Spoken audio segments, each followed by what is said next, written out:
Well, a very special guest, KVS Subramaniam, joins us now, and I've had the pleasure of interacting with him in various avatars. Trust me, various avatars. When I was in India, when he went back, when we interacted with him on his book. And what I like about him is that he's up late at night just for this interaction. Thank you so very much.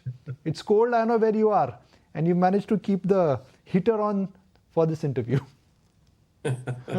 Well, the Nikunj, I think the warmth that is being seen clearly in the India-US relationship also helps for us to stay warm. Can I say that the broader message is warmth, camaraderie, a status of preferred partner, but the number of Yep. $500 billion means that the trade between two nations, between India and US now, is likely to more than double in 3 years. Yeah, actually, in fact, from about $150 billion to 500 is actually more than a tripling, right? And that's a significant, push. You would recall, Nikunj, even during the time when, I was in the government, we were actually always, eager to increase the trade with the United States. And I think this particular, sort of goal is certainly commendable, and will really help in generating the comparative advantages and actually fructifying those. The US certainly has comparative advantages, India as well. And I think, the broader aspect, as you mentioned about the book as well, I've clearly highlighted that in the next couple of decades, India is, possibly the only country that can provide American investors, 10% plus dollar returns. That means, American investors actually have the opportunity to double their money in 6 or 7 years. And I think no other country, including the United States, can provide such an opportunity. So, President Trump, somebody who actually himself is a businessman, certainly, sees this opportunity, and and therefore, I think the overall sentiment is one of mutual benefit. That is what is really driving this relationship, as it is actually as the world's largest democracy and the world's oldest democracy coming together. Clearly, there are natural synergies. Let me put things in context for our viewers and please simplify it further. I'll try to simplify, but nobody can simplify the way you simplify, which is that in any trade, the exporting nation has to benefit and the importing nation has to benefit. And since this relationship between India and US it's an arm's length, it is no longer like, I'm the big brother and I'm just going to be exporting back to India.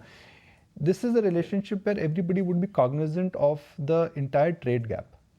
So if US is exporting oil and gas to India along with fighter jets, can I assume that Indian merchandise exports to US will also increase automatically? Because somewhere it has to equalize, right?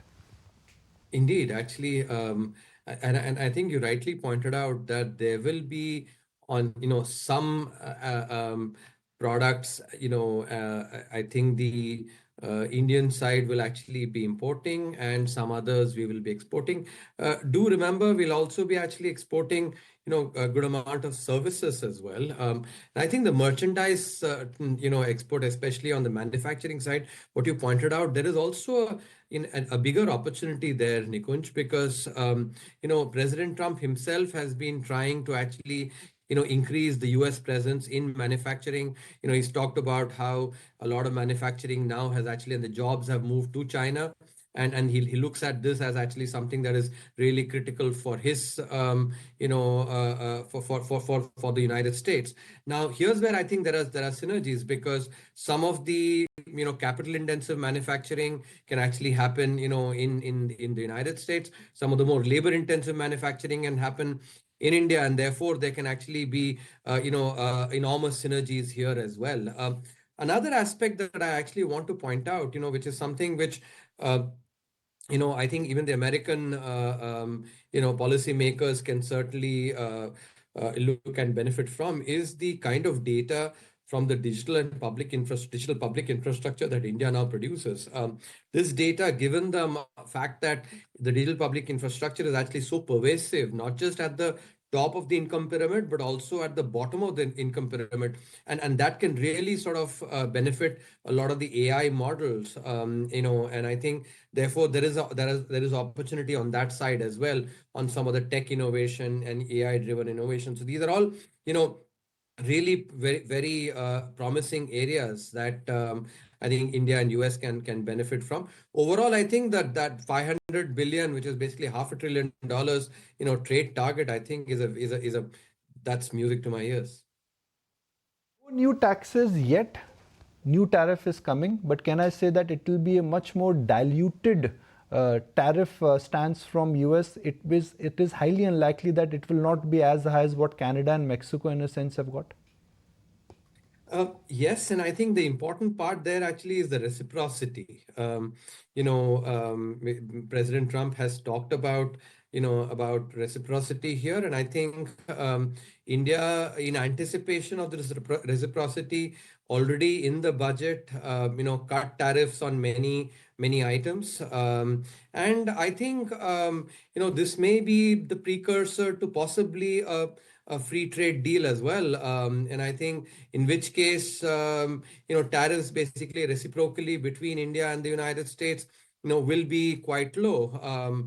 And so, India and the US therefore will be, sort of trading and will be trade partners that actually, will not be the case. That kind of relationship will not necessarily be there with other countries. And I think, so in that sense, I think, in the ambit of a trade deal or reciprocity in tariffs, I think we may not have to worry, about its effect too much.